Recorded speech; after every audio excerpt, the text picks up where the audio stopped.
आप सभी को जय श्री कृष्णा, राधे राधे। आप सब कैसे हैं? आशा करती हूँ आप सब अच्छे होंगे। हमारे चैनल में आप सभी का स्वागत है। हम आप लोग को एक सोहर गीत सुनाने जा रहे हैं कृष्ण जन्माष्टमी पर। ये आप लोग को कैसा लगा कमेंट बॉक्स में जरूर बताइएगा। अगर पसंद आए तो हमारे चैनल को शेयर, सब्सक्राइब, लाइक जरूर करिएगा। अपना प्यार, दुलार, आशीर्वाद सदा अपनी छोटी बहन पर बनाए रखिएगा। लागेला भादो अति पावन, हरि जी के आवन हो।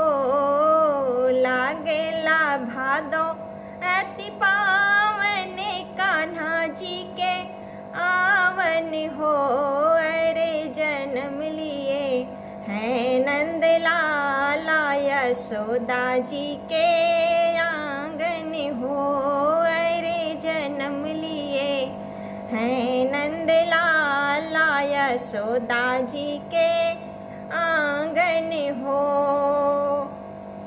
बाजेला ढोल नगाड़ा, बाजेला सहनैयन हो।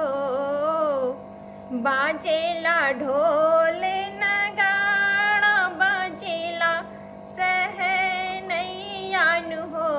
अरे मगन हमें नंद बबैया, मगन यशोदा मैया हो।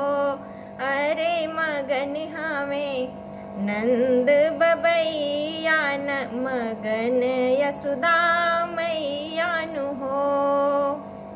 कुहकी कोयलिया सोहर गावेली, बैठल कदम डारी हो। कुहकी कोयलिया सोहर गावेली, बैठल कदम डारी हो। अरे नाचत बनवा में मोर, जन्म लिहले मोहन हो। अरे नाचत बनवा में मोर, जन्म लिहले मोहन हो। अरे जन्म लिए हैं नंद लाला, यशोदा जी के आंगन हो। अरे जन्म लिहले हैं नंद लाला, यशोदा जी के आंगन हो।